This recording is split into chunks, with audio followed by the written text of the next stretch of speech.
Hey everybody, welcome to the Herd Fit Podcast with Dr. Sam Marie and myself, Coach David Syvertsen. This podcast is aimed at helping anyone and everyone looking to enhance their healthy lifestyle through fitness, nutrition, and most importantly, mindset. All right, welcome back to the Herd Fit Podcast. I am Coach David Syvertsen. I'm here with my two beautiful guests on either side of me. Ashley Syvertsen to my right, Keren McKinney to my left, and we are going to talk about the Hyrox race that they took part last week in New York City. Really excited to talk to these two about it. But I want to, before I introduce them and have them start diving in, I want to talk about these two athletes next to me as people. All right, Keren and Ashley are both working individuals, working moms, very good athletes, and watching them do the Hyrox last week was a lot of fun for me because I know the story that goes into it. I know the work that they put into it, all of the work that a lot of other people don't know about. And I'm really excited to share that with you guys from their perspective. So, Keren, how are you? This is your debut on the Herd Fit Podcast. Welcome and congratulations. Thank you very much. And Ashley Syvertsen, this is not your first rodeo with me on a podcast, and we're still together after all these years. Mm-hmm. Do you remember when we first did our first episode together, what it was about and what podcast it was on? Yes, we did a podcast on Botox and burpees. Yep. It was about pregnancy or working out after pregnancy. I told Keren earlier that I'm surprised you asked me back because you told me I didn't do a very good job. I mean, it's no different than coaching you guys in CrossFit. So I really want to dive into why did you guys decide to do a Hyrox? So the Hyrox race is starting to take off worldwide. The numbers on this are massive in terms of growth. But I want to ask you guys, what was the point of you signing up for a Hyrox race? Keren, I want you to start because you are getting more and more into competitive nature with CrossFit training, how hard you're working, goals, right? Even though you have so much going on, you're wired. You're a college athlete. You played soccer at Wheaton College. And sometimes I've seen that in here. That never quite leaves you. You still always have that fire that burns inside of you. What was your reasoning behind signing up for a Hyrox race? Well, I started hearing about it last year. Probably, I feel like it was around like January, February.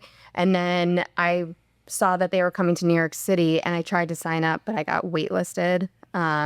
So then you did one in November and then it was kind of always in the back of my radar. I love any type of challenge. And then Brittany Lancelotti kind of bullied me into doing it. And then immediately I was like, Ashley's doing it with me. She didn't have a choice. So Ashley, so that's your story. You got bullied into doing the Hyrox race, but beyond being bullied, why did you sign up for something like this? Because you've been in and out of CrossFit sport, competing, having fun. You've made quarterfinals before in the age group. You've signed up for local competitions, but knowing you as well as I know you, you don't love to compete, but you do like to challenge yourself and you like doing hard things. What was the reason behind you signing up for Hyrox? I guess more so that it was a group activity. Obviously doing it with Keren was the main driver behind that. As she said, I didn't really have a choice to do it or not, especially with all the running. But again, I like to be in that mode of competition. I don't love the feeling of it, but once I'm done, I'm always like, this was a great idea. So once she told me that I was doing it, I didn't really have a choice and knew that training had to start immediately. Keren, was there ever a thought of doing this individual, like at the start of it? Well, last year when I tried to sign up, I was going to do it individual. But then this year, I think it just sounded a lot more fun to do partner.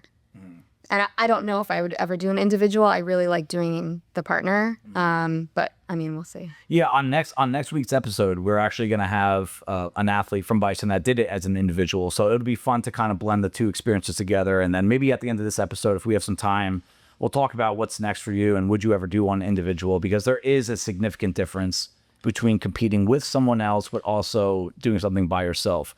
When you train for something like this, I am biased in thinking that CrossFit is probably the best baseline program to prepare you for something like this, because there's so many different things you have to train in addition to being very aerobically driven. Like you need to be able to sustain effort for well over an hour. Did you guys change anything about your training in particular, Ash? We did. We actually focused a lot on our running, especially for me.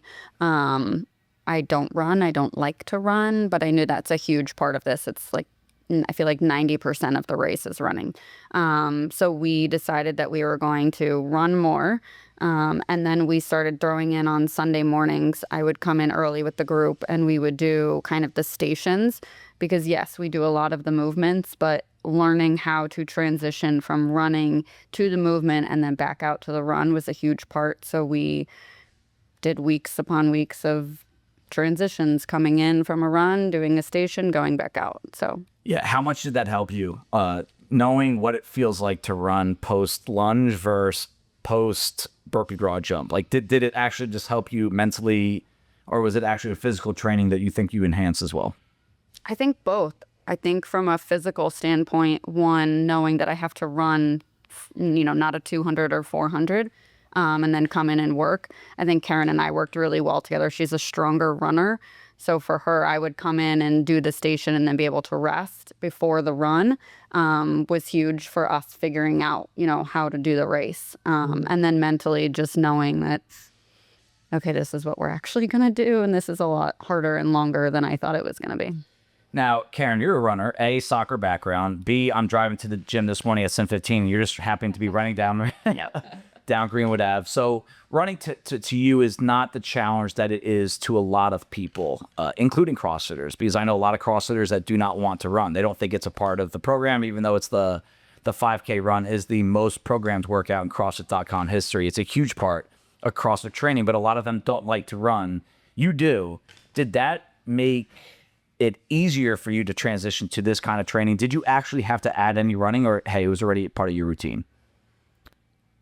Yeah, I like to run. After soccer was over, that's kind of what I transitioned into because I didn't know what else to do. So I ran a couple of half marathons. I haven't done a full. I don't know if I ever will. And then since then, I've really only done like 10Ks. So the running part wasn't hard for me. I think we'll probably get to this. If we do one next year, I need to run more. Okay. But I think we just added in Sundays because we needed to get like the full aerobic base of working for over an hour, right. Not just running, but doing other movements as well. What was the main question again? Yeah, no, like, would you have trained that? You just said you would have run more if you trained more. Let's ask a specific question, both of you, after doing this now in regard to running, because you never run for more than 1,000 meters at a time in Hyrox. And so you can essentially say it's interval-based running, but instead of resting, you're doing these workout stations. Do you think, and this is an opinion, you don't have to come up with the answer because I do think this is different for everyone, is it better to run these 800, 1,000 meter, 1,200 meter intervals to get used to that back and forth feel? Or would you go and run for 30, 40, 50 minutes occasionally just to build up? That is a better way to build up the aerobic base. What are your thoughts on that? I've been thinking a lot about this actually for training for next year. I think for me, having a running background, I need to work on dropping my mileage pace. So I feel like I fall back to like a 9-minute mile pace. That's where I'm comfortable. Okay. And I feel like I need to drop that. Okay. Because the intervals, you kind of fall back to your comfortability when you're running the intervals. Yep. Because you're tired. Mm-hmm. Yeah, Ashley, I mean, you, again, not the same running background, but you worked your butt off, and you're not a bad runner at all. I know you like to say you are, but you're not. You actually, I think, are a much better runner than you think. Would you change anything about just the running portion of the training? Because Keren is right. You have to get used to working out for 45 to 75 minutes straight. That is part of macro-level Hyrox training. But do you feel that you would benefit more from running more so that those runs, the predominant movement of Hyrox, like you said, 90% of it's running, it's probably closer to 80%, but it's predominant running. Where do you feel it's more about speed in these intervals or building the aerobic base so that you don't actually slow down? I think it's probably more building that aerobic base. Because again, once you come out from the station, for me, because I was resting, I felt better. But again, going from the run into the station, I was gassed. So I think for me, doing longer runs for longer periods of time and just keeping my base at that, I guess, aerobic level is better for me. Yeah, so I have Ashley, and what's one really cool thing about Hyrox is they give you the splits of every single run because they're time chipped and every single station. So if Keren and Ashley were, or anyone, you're going to go repeat this, you have numbers and thresholds you can try and go beat for next year. Here are their runs. I'm going to run through them. There's 8 of them, okay? You have 549, 537, 534, 544, 547, 546, 543, and then the last lap that made you run an extra, I think it was at 200 meters, so it was 719, but that does not mean they slowed down that much. If anything, they were consistent from start to finish. So bias aside, because I love both you guys, that's incredible that your runs were that close from start to finish. You were essentially within 10 to 15 seconds from start to finish. So that to me is you ran to an aerobic level, again, repeatable level, over and over and over again for over an hour. So that to me says, all right, you have that spot down. You can repeat yourself. That's part of being fit, is being able to repeat efforts over and over, not crash and burn. So the next step for you guys, or anyone that was able to do that, is to simply make those runs faster. So Karen's just saying, hey, we ran about a 9-minute pace. Did you wear a watch, and were you looking at the pace throughout the race? I wasn't looking at the pace, but that's just kind of what I always fall back to. Yeah. Okay. So and now it's about making those numbers faster, because if these 2 girls wanted to do this next year and beat their times and get competitive with it, their stations could be a little faster, but they probably won't improve that much. And the lowest hanging fruit to improve in Hyrox is running, because if they can shave off 30 seconds per run, which is not out of this world, I think they could probably even shave more off that. You're looking at 5 to 10 minutes faster than last year. And that would be a big jump. That's something to improve on. And if you also improve at the stations and have a little more grit, a little bit more desire to actually go fast, now you're talking, sub hour 10, maybe even low 1 hour periods. And that's a really good time for this kind of race. So I think anyone that has done Hyrox and you're thinking about doing this again, the splits have to be part of your training for next year. And if you're not a math person, you don't like running to numbers, you don't like performance type stuff, I don't know if trying to improve in this is for you. So that's a really cool part of Hyrox that I believe that you guys could have a lot of fun with all these metrics. I'm big on metrics. Oh yeah, Karen's already, the day after, already was like, I know where we can improve. Now, I think both of you touched on this already. You guys are different athletes, and this goes for anyone out there that if you find someone you're going to do this with, there's a good shot you guys are not very similar athletes, right? Keren is really strong and powerful and, does a lot of RX type workouts here at the gym. She's very competitive here. Ashley's more of a gymnast, right? Experienced, kind of jack of all trades, master of none at the gym. How did you guys approach this? And I want to talk about humility in that, hey, you guys have no problem saying, you know what, Keren, you're better at this than me. And Keren has no problem, hey, Ash, you're better than me at this. How much a part of that, Ash, is working together to create your plan through training, but also the race? I think that's huge, especially just communication through race day as well, being like, hey, I need to slow down here. Hey, I can do a little bit more here because I know that you're a little bit more gassed.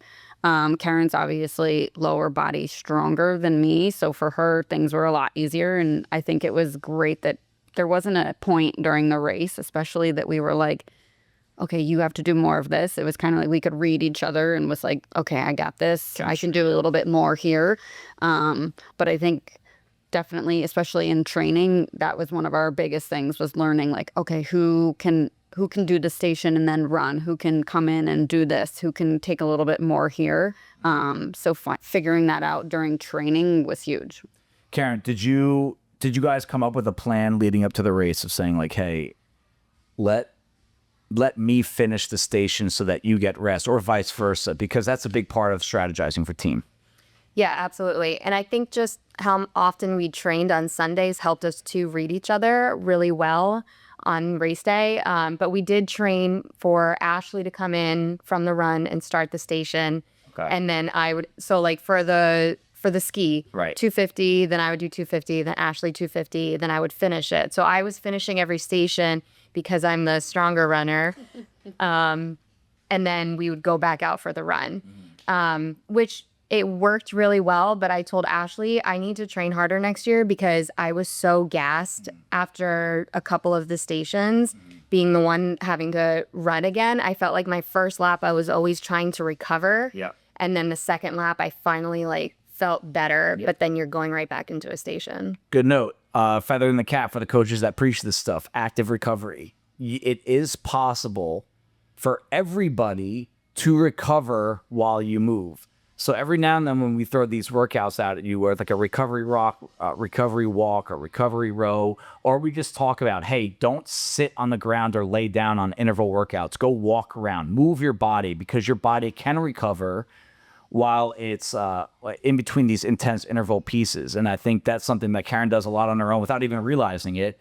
And it helps you in a race like this. Like, yes, it is very hard to run fast after skiing a hard 250 or running a hard 250 or farmer carries. But part of a race like this is being able to prove to yourself that you can move while you get your energy back. It's not lay on the ground and wait till everything's back. It's very common. I do it sometimes.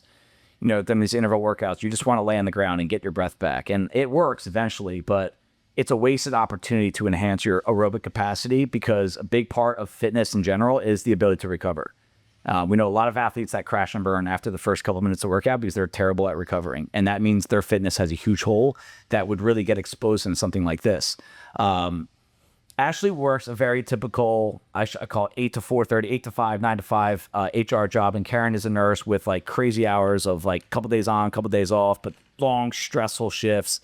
I want to touch on this because most people that are going to do a Hyrox have something like this, either job and or kids, where you're not free all day, every day to train. I mean, wouldn't that be nice, right?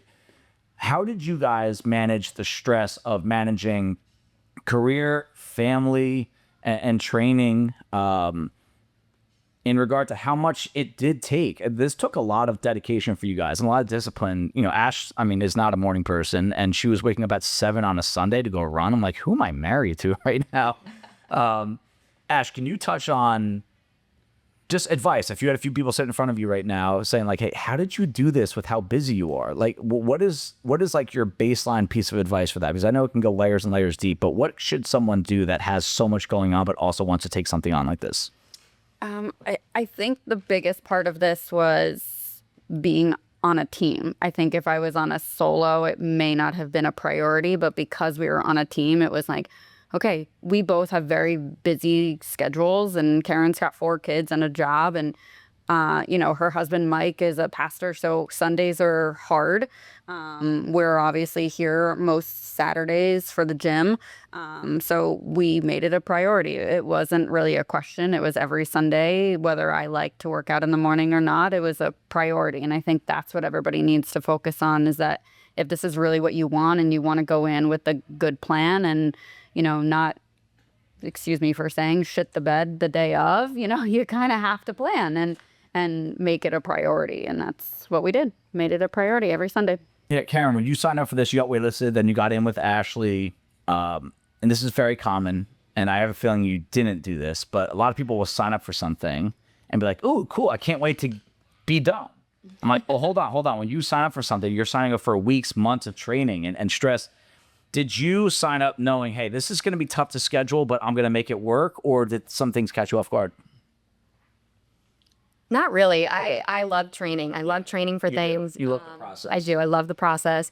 I think like you guys make a good team. Mike and I make a good team where we both support each other in athletic endeavors because we know it's important to us.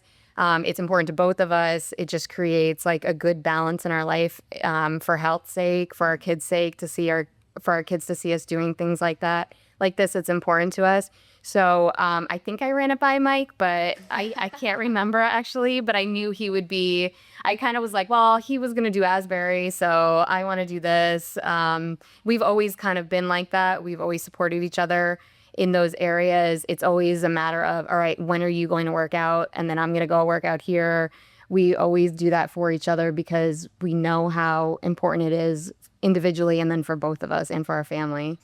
Yeah, the support system's huge. And support system is not always just who shows up on game day and claps their hands and takes videos of you and the really cool photos of the skier with the hair up in the air, right? That's not a support system. It's part of it, but the support system is who's there for the process. And because I do think as much as team-oriented as this was with you and the group that you guys were doing it with, it's a very independent thing to have to yourself. Like you are like a better person when you get to work out. You are, sometimes I feel like I'm a smarter, hard worker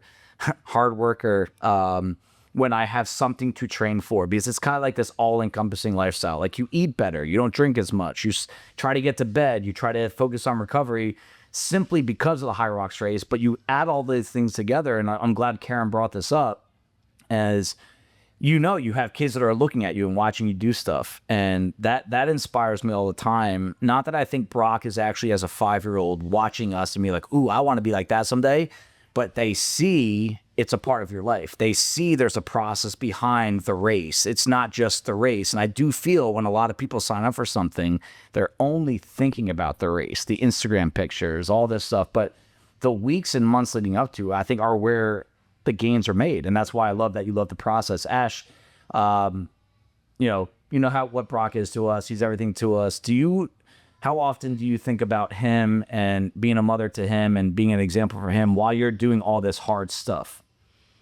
All the time. I mean, I think the best example and show was that you guys came and he was leaning over, giving us high fives as we were going, cheering us on. I think you even said he no reps, just straight.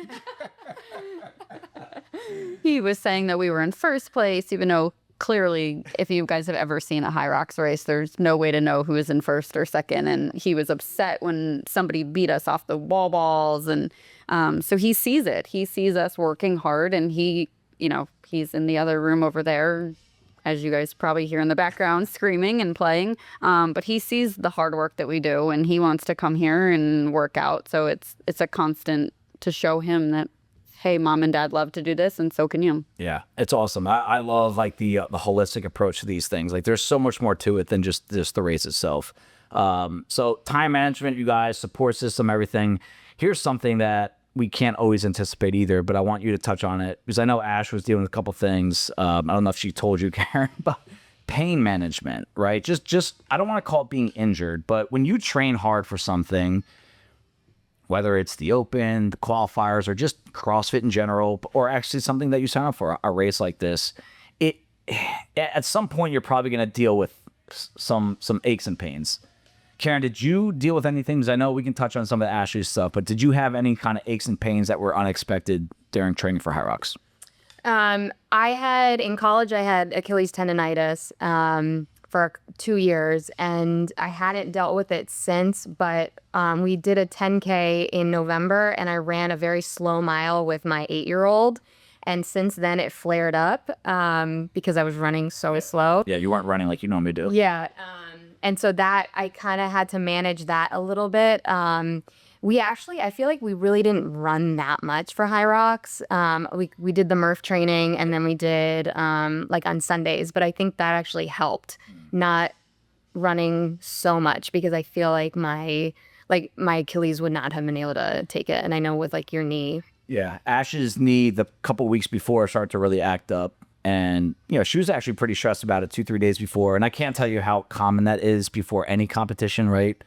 I have Asbury next week, and I'm like, oh, this is starting to hurt. That's starting to hurt. But really, you just get in your own head about some things. And every little thing, you kind of blow it up a little bit. But Ash, you dealt with some knee stuff. What did you do to cope with some of the physical pain that you were experiencing leading up to the race? I cut back on the running a couple weeks going up into it just because after talking with, Kayla and my chiropractor, for me, that was a lot of running that we were doing. My knee just wasn't used to it. So just cutting back on that, doing extra, mobility stuff before, we would work out. And at the same time, it wasn't something that was debilitating enough to be like, Keren, I don't think we're going to do this. It was more of okay, we're just going to see how the day goes. Did you have any pain during the race? Or okay, so were you kind of limping around a little bit? Were you suck it up? Suck it up. Okay, suck it up, cupcake. Good. That's where I know. Right answer. So yeah, let's continue talking about the race, because these are things I think people need to know. The logistics of the travel, the people, the heat times, all this stuff.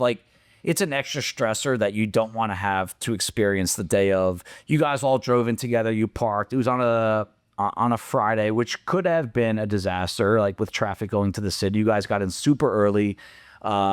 Maybe just touch on a little bit of what was the day like leading up to, in terms of just what you brought in with you, what was annoying, what did you not bring that you wish you did bring, for future reference for others. Keren.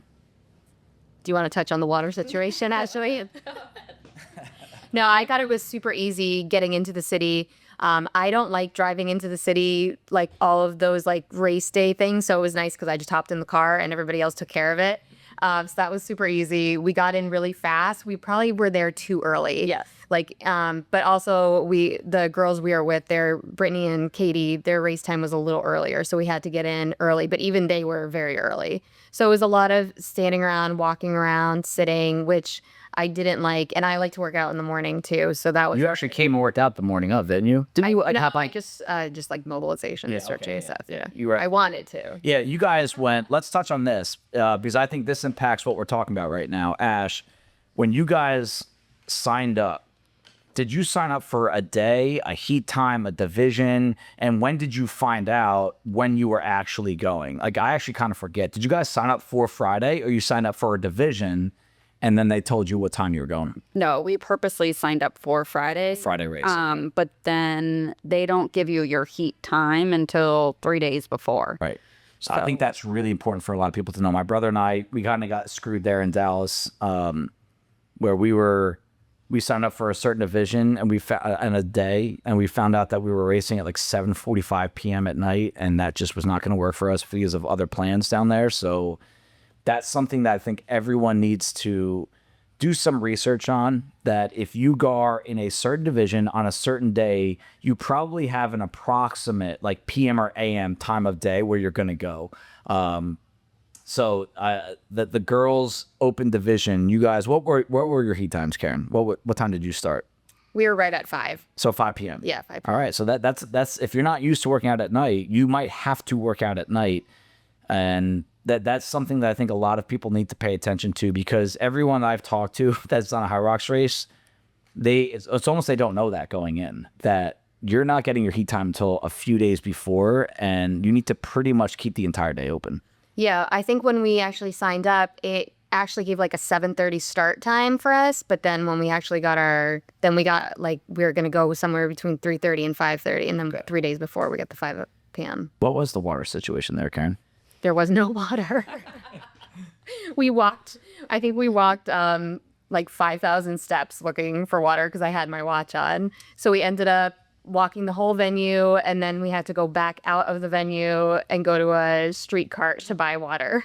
Yeah. Something to pay attention to, that game day nutrition. I'm all big on hydration for a lot of reasons, and I feel like if you're thirsty day of, it's a little too late. Hydration starts 48 to 72 hours before at least, if not more. It's got to be a part of your recovery routine. I hate when people say, I'm thirsty, I'm dehydrated, I should start drinking water. You're too late at that point, especially if it's game day. So the hydration part of it is something that people need to think about day of, with what you're eating and drinking in the days leading up to, but bring extra fluids with you no matter what. I think any comp or race you sign up for, that's got to be something that's in front and center, because those things that have mass events, there's 20,000 people racing at these things on the spectators. Even if they did have water, assume it's going to run out. Ashley, what was the bathroom situation like? Bathrooms were fine. They had bathrooms, I guess, in the front of the venue. Bathrooms or porta potty. Porta potties, okay. Porta potty. Just important. Another perk of going on day one, I felt like they were cleaner. That's a good point. Yeah. But the one downfall of that was, I think I even said to Keren, I was like, I have to go to the bathroom before we race, and you have to go outside of like the internal area where there's like the athlete corral and where all the spectators are.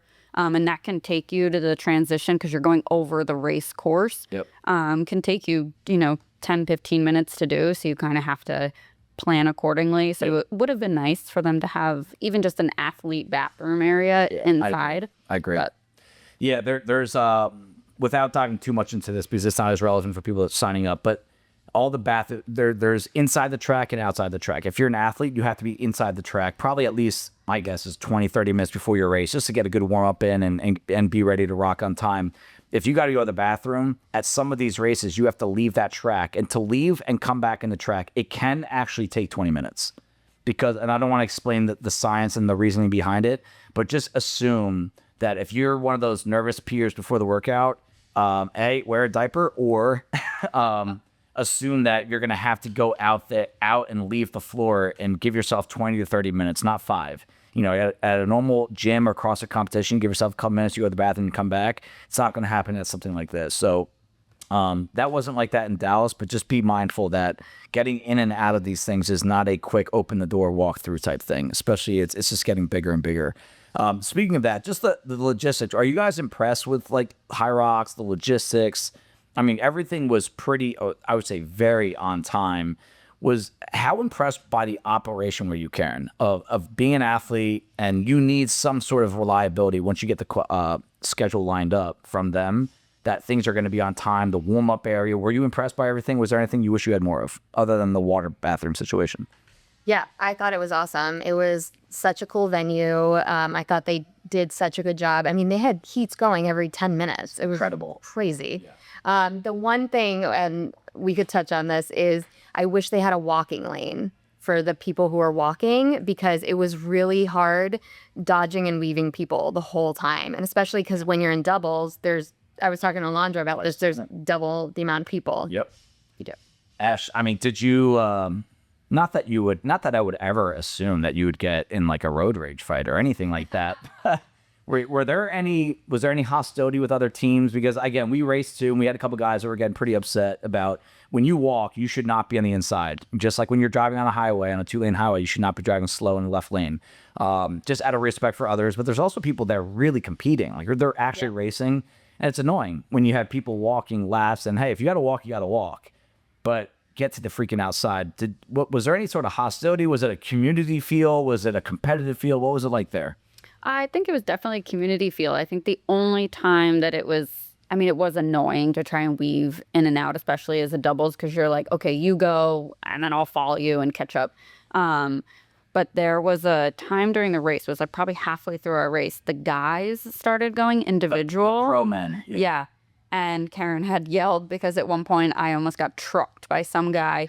But they were yelling. The guys doing the pro, they were like, move on your right, like get out of the way. But I feel like for the rest of us, the female doubles, it was fine. I feel like there needed to be a little bit more knowledge within the team to be like, hey, we may be doing this for fun, but we should probably move. Yeah, I would love for them to maybe just put signs throughout the track and just say, hey, if you're walking, move to the left. Because I was there obviously watching with Brock, and the level of intensity in the entire area, it changed when the pro men went off, because those guys are actually racing for competitive aspirations. It's almost like putting the CrossFit Games heats in the middle of a CrossFit Open heat. It's like, you don't want to criticize these guys for yelling, because the inside position does matter for them. And they're fast. They run these things in 3:34 minutes, and some of them are big boys too. Oh yeah. And they will. Like I was laughing, telling some people about it, that they were running through girls' shoulders that were walking on the inside. And I was laughing. I'm like, but if one of them did that to you guys, I probably would have hopped over and been mutt. So it is funny. And I do think that it's tough to blend. And we experience this here at the gym, community with sport, community with performance. Everyone is allowed to approach it the way they want to. but they can rub each other the wrong way. And I think that if you clearly set parameters for like, hey, if you're walking, you're obviously not here for competitive reasons, get as far out to the outside as possible. And I think that's a very reasonable ask, but it can come across as offensive. So I understand the sensitivity. I wonder if there's a way that they could do, since, again, this was a 3-day thing, that they could do a pro day. Yeah. Right. Where all the pro heats go in one day so that they're all there for the same reason. And the people that are doing this more for fun and fitness can go on other days so it doesn't hinder, anybody's experience or times. I'm sure they've talked about that. All right. So let's talk about this. Keren, what was your biggest fear heading into Hyrox? And what happened to that fear?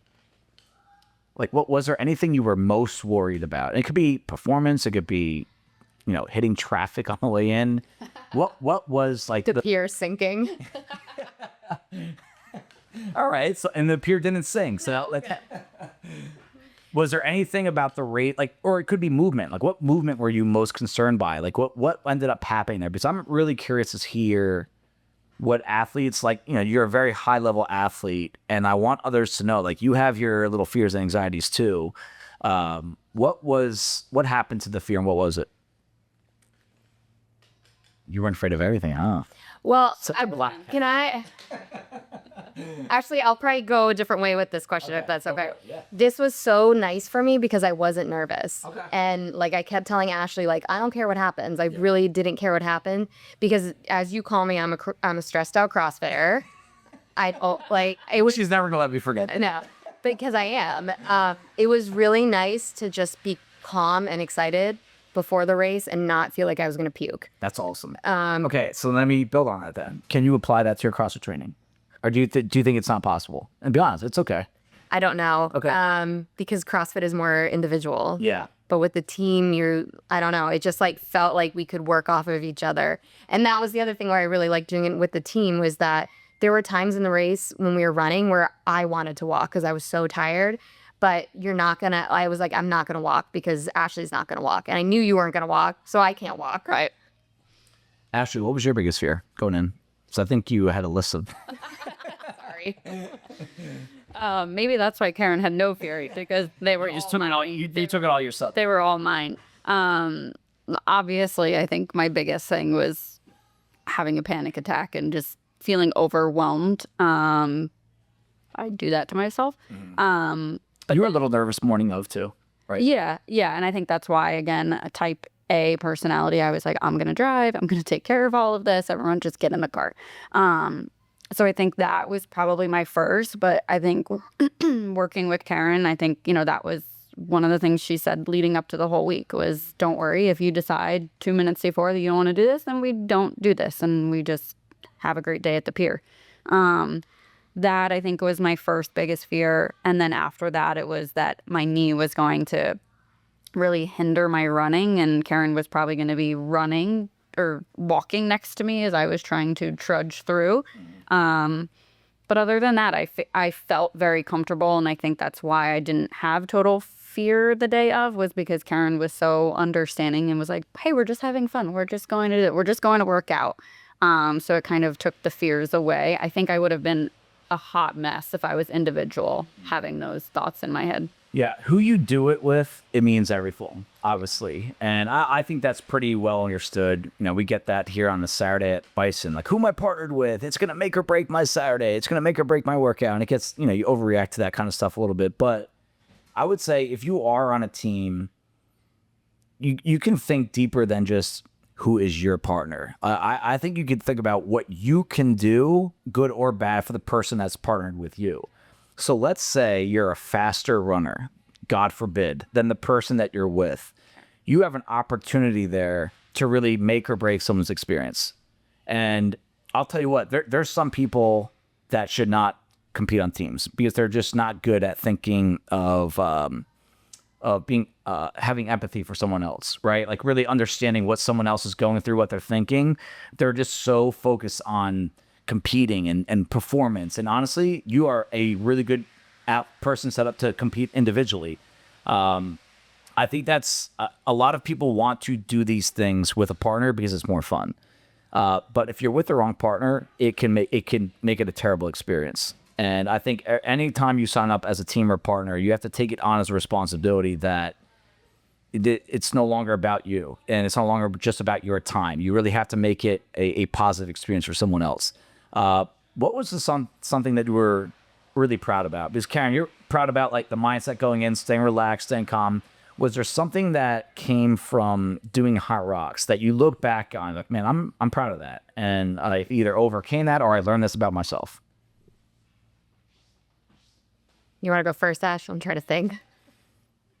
And don't be afraid. Like, you guys both have pride, and it's okay to talk like about your pride about, because I want, again, there's people listening to this that are on the fence of wanting to do this next year. Was there something that you just like you did and like, wow, like that was really a really cool part that I'm proud that I got this done or was able to do it? I'm proud that I was able to run the entire thing. Yeah, you thought you were going to be walking for a lot. I thought I would slow Keren down a lot, which I may have. She didn't make me feel that way, which is great. Thanks. But yeah, I think running and training, I'm really proud of the work that I put in there to hang on. That's awesome. Okay. Yeah, I think I'm probably just proud of the race. Like, I thought it was like we had so much fun together. You guys are smiling the whole time. Yeah, you didn't walk. There are definitely things I wish I had done better, and we can work on that for next year. Training has begun. Yes. And any other experiences or stories from the day? You know, we'll wrap this up in a couple minutes, but are there any stories, experiences from the day that you just like, it kind of just stands out in your mind that I haven't asked about? Again, we'll start off with Ash, let Keren think a little bit over there, but was there anything that just, man, like when you look back on this months from now, like I have a few things with my brother that I'm looking from Dallas, and even when I just did with Rams, and that it just a really cool component to it. Was there anything about the day that you were like, wow, that was sick. That was a really cool experience? I mean, I think the race in general was just at the end when we got to the wall balls, I was like, oh my gosh, we're here. Like, we're done. We're almost there. We can do it. Keren told me right before, she's like, I'm not going for the 100 wall balls, which was unfortunate, making me think that, yeah, I kept telling her weeks leading up, I was like, you get the yellow flag and a badge if you do 100. And then as we were running to the wall balls, she's like, I'm not doing 100 wall balls. Because I died on the burpee broad jumps. That's why. Okay, that's the burpee. But I was, fine with doing wall balls at that point. I think the thing that sticks out in my mind, just makes me chuckle, is at the very, very end when you're done and you're like, okay, we're running to the finish line. Keren and I always joke that she's the black cat and I'm the golden retriever. Anyone who knows us knows that that's true. I literally reached over and I grabbed her hand and I was like, you are holding my hand as we run through this. And it was awesome to run through and like, yes, we did this. That was an awesome feeling at the end. Keren, is there a standout experience from you? Is it just the end, being done, smile on your face? What was the standout experience for you? Yeah, I mean, the end was awesome. You like feel terrible, and then all of a sudden you feel incredible. It's just like such a cool low and then high. I think probably like what I said, the burpee broad jumps run, or the row run burpee broad jumps run, that was a low. And I think getting through that, and then realizing I think we only had 2 runs left, like that was, yeah, you could like keep going. It's a great feeling, and you're like in the home stretch. Yeah, we were counting down the laps. Right. Wrap this up. What's next for you guys? Ashley, I already know where Keren's head's at. I'm apparently doing this again next year. Yeah, Keren, I'll save you for last on this because there's a couple directions you're going in here. But Ash, what's next for you? Is this something you'll do again? Do you do it individual? Do you guys go to the pro division? Like, where's your head at with this? Or is it like, hey, let's do it again and try to beat our time? Do you want to travel and do this? Like, what's next for you in regard to Hyrox? Well, as I said earlier, Keren, day 1 after the race, had already been like, look at this cute outfit we could do. So she knows how to bait me into doing this. So I told her, it's like, I will not be offended if you choose another partner. And she was like, nope, we're going. So whether we travel, we said it would be fun to do maybe like a girls trip to travel somewhere. But I think logistically for us, family wise, and with the kids, I think it is easier to do in New York City. Yeah. You don't trust your husband's own with the kids. Would you want to be home with flat kids?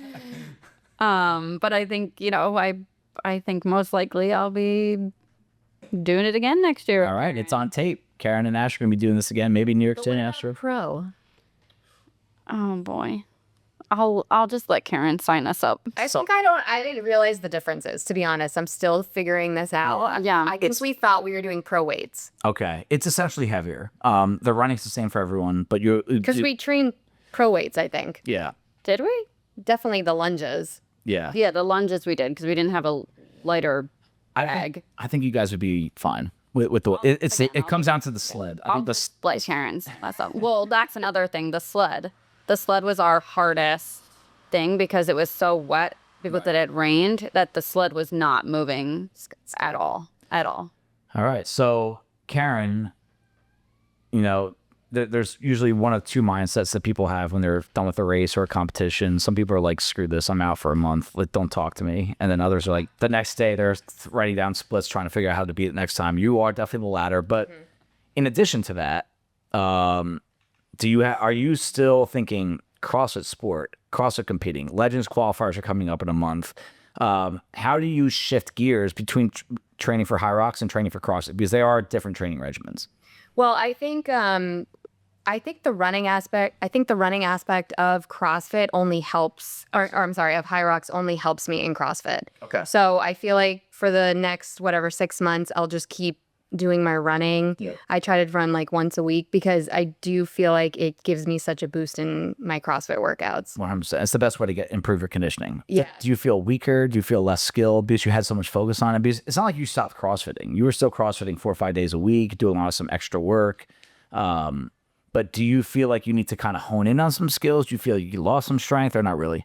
I mean, my gymnastics, I always need help. But like I was laughing with Maritza because I missed my front squat PR by 5 pounds. And she was like, oh, too much running. Nice, nerds. Yeah. So we were joking about that a lot. But no, I mean, I am all in on CrossFit. Like I really liked Hyrox because it was a break mentally for me and I just had fun with it. And like I said before, I love challenging myself and it was a good challenge. So to do it again next year and know that it's just like a fun thing that we can do together. I love that. And for it to only enhance like the CrossFit workouts, Yeah, and it's just a cool, a fun thing to have in your scope. Kind of like makes you go for that extra run, makes you focus on lunges differently, or your lower body strength for the sled pushes, or your upper body strength for the sled pulls. I love having something in the scope to make you a little bit more concentrated during workouts, especially when you get into a grind of just going back and forth all day between work, kids, family, all that stuff. All right, so guys, that's gonna wrap it up.